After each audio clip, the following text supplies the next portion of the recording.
ত্রয়োদশ জাতীয় সংসদ নির্বাচন নিয়ে সরকারি পর্যায়ে তো তোড়জোড় চলছে, এটি আমরা দেখতে পাচ্ছি।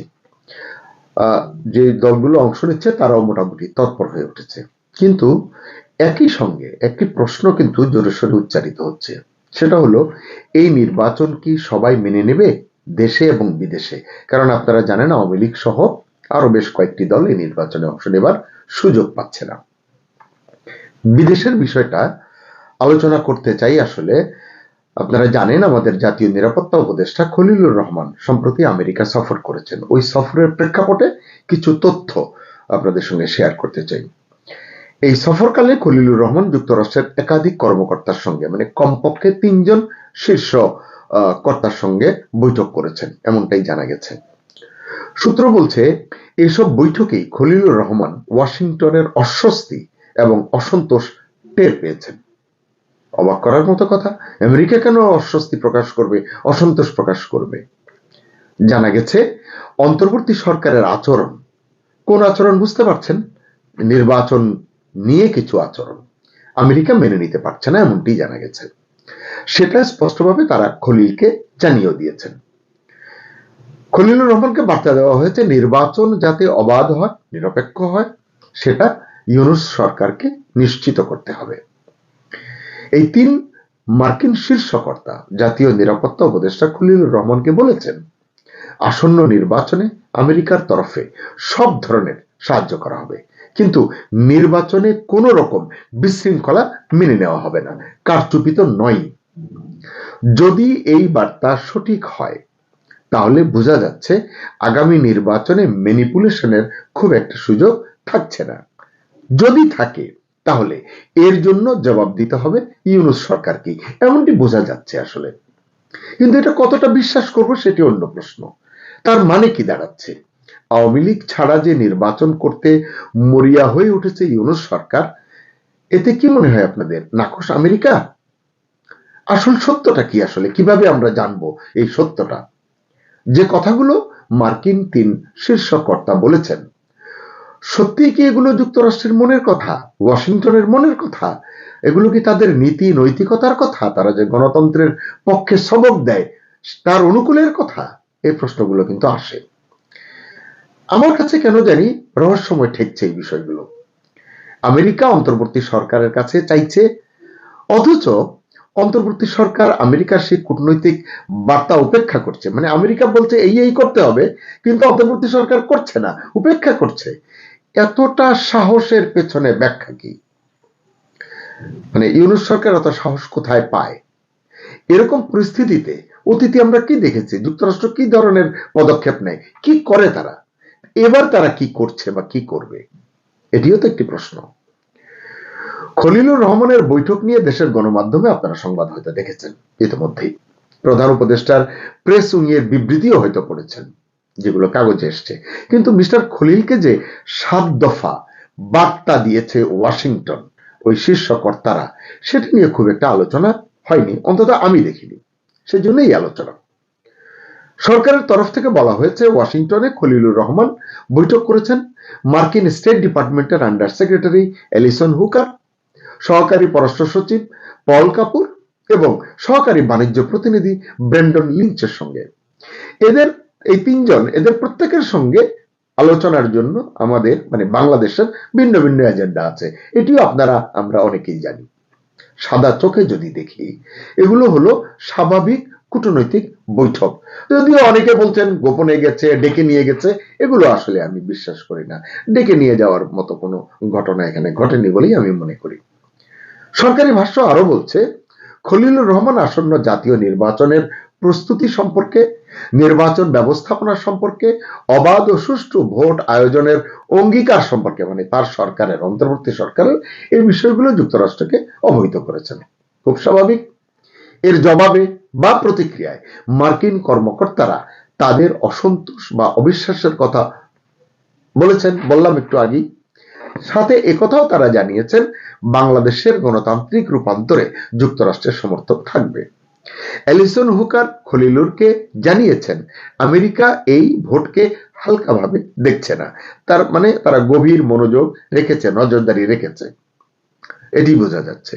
এছাড়া আলোচনা হয়েছে দ্বিপাক্ষিক বাণিজ্য, স্বল্পমেয়াদী ব্যবসায়িক ভিসা B1 নিয়ে, বাংলাদেশের ব্যবসায়ীদের ভ্রমণ সহজ করার বিষয় নিয়ে, এবং স্বল্প মেয়াদী ব্যবসায়িক ভিসার B1 এর ক্ষেত্রে যে বন্ড করা হয়েছে $5,000 থেকে $15,000 পর্যন্ত, সেটির বিষয়ে অব্যাহতির অনুরোধ জানিয়েছেন।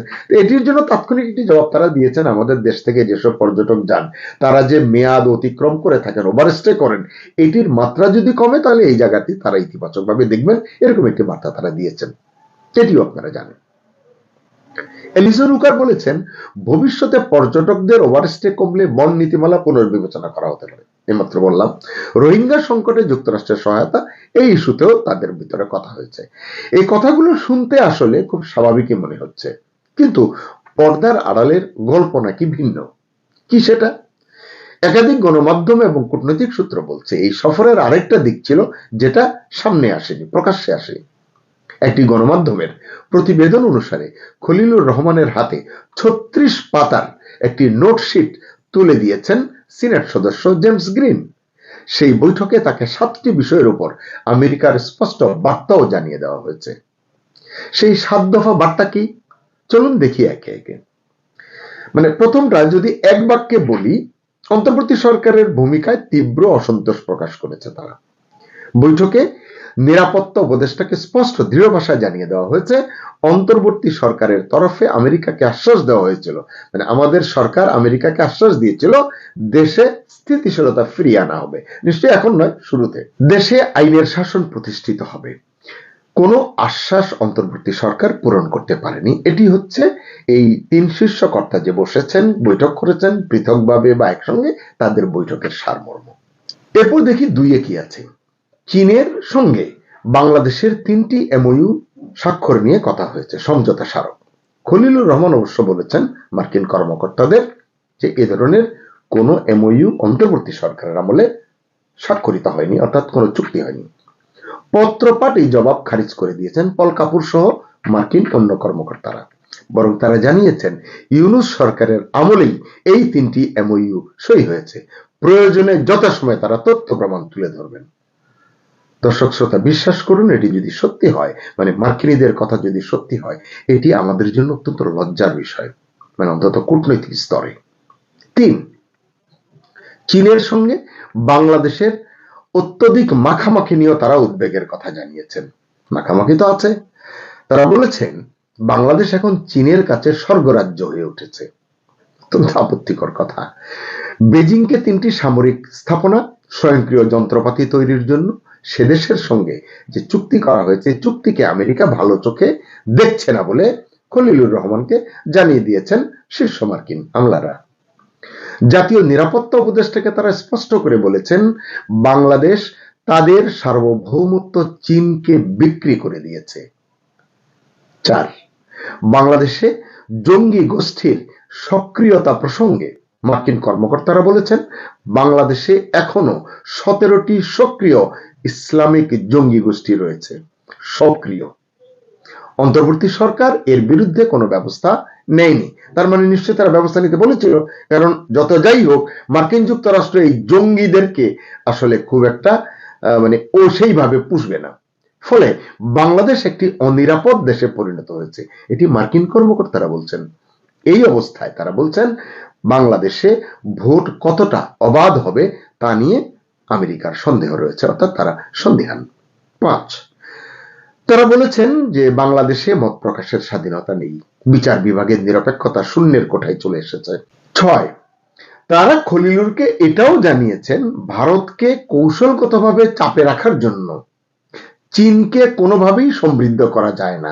এখানে হয়তো বাংলাদেশ বলেছে যে না, ভারতকে এইভাবে চাপে রাখতে হবে, আমেরিকাও হয়তো চায় ভারতকে একটু ব্যতিব্যস্ত রাখতে, তাদের এজেন্ডার কোনো শেষ নেই। কিন্তু তারা বলছে শেষ বাক্য যে এজন্য চীনকে কোনোভাবেই আপার হ্যান্ড দেওয়া যাবে না, সমৃদ্ধ করা যাবে না, তাদেরকে খুব বেশি অগ্রসর হওয়ার সুযোগ দেওয়া যাবে না। ভূ রাজনীতির নানান সমীকরণ এখানে আছে। 7, সর্বশেষ হলো খলিলুর রহমান যেন দেশে ফিরে এসে বাংলাদেশে এসে এই কথাগুলো অন্তর্বর্তী সরকারের প্রধানের কাছে না বলেন, না প্রকাশ করেন। আমি একটু অবাক হয়েছি এই কথাটিতে। তবে আবার তারা কি বলছেন যে এটি প্রধান উপদেষ্টাকে বলা যাবে না, বলার প্রয়োজন নেই। দায়িত্ব খলিলুর রহমানকে দেয়া হয়েছে, এই দায়িত্ব তাকেই কার্যকর করতে হবে। তিনি কতটা পারবেন এটি প্রশ্ন সাপেক্ষ। কারণ তিনি যখন দিল্লি সফরে গিয়েছিলেন, সেখান থেকে বৈঠকে অজিত দোভাল এবং সার্জিও গর তাকে কিছু অ্যাসাইনমেন্ট দিয়েছিলেন, কিছু কথা প্রতিশ্রুতি দিয়েছিলেন, কিছু টাস্ক দিয়েছিলেন, সেগুলো তিনি যথাযথভাবে পরিপালন করতে পারেননি। কারণ দেশটা চলে মোহাম্মদ ইউনূসের কথায়, মোহাম্মদ ইউনূসের চিন্তায়, বা তার যারা পরামর্শ তাদের কথায়। সেই জায়গাটিতে কোনো ভালো কাজ, ভালো ফলাফল আনতে পারেননি খলিলুর রহমান। তো এখন মূল প্রশ্ন হলো, আওয়ামী লীগ ছাড়া নির্বাচন বিষয়ে যুক্তরাষ্ট্র যে অভিমত এবং প্রতিক্রিয়া ব্যক্ত করেছে, যেটা যদি সত্যি হয়, তাতে ইউনূস সরকারের মন খারাপ হওয়ার যথেষ্ট কারণ আছে বলে মনে করা যেতে পারে, এটি বিশ্লেষকরা বলছেন।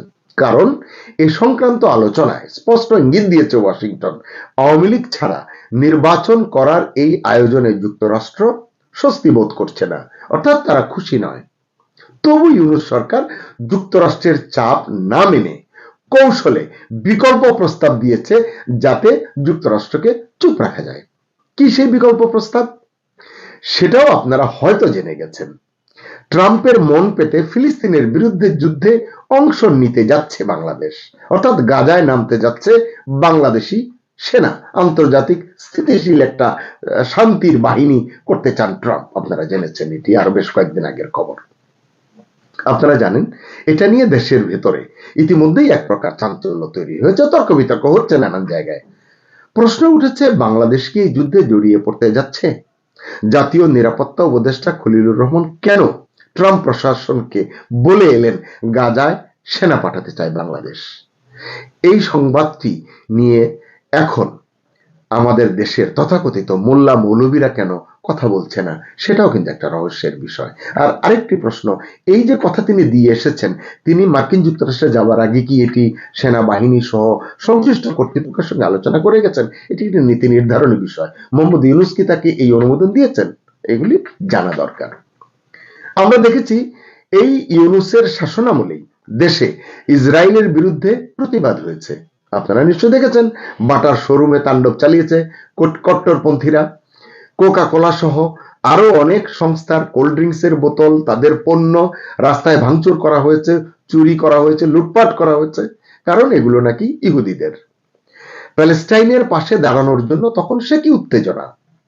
সেই বাংলাদেশ এবার গাজায় সেনা পাঠাতে চাইছে, কিন্তু নীরব আগের সেই বিপ্লবীরা, সেই কট্টরপন্থীরা কোনো কথা বলছে না। এখন ট্রাম্পের পরিকল্পনা অনুযায়ী গাজায় আন্তর্জাতিক শান্তি বাহিনীর কাজ হলো ইসরায়েলকে সাহায্য করা এবং হামাসকে শেষ করা।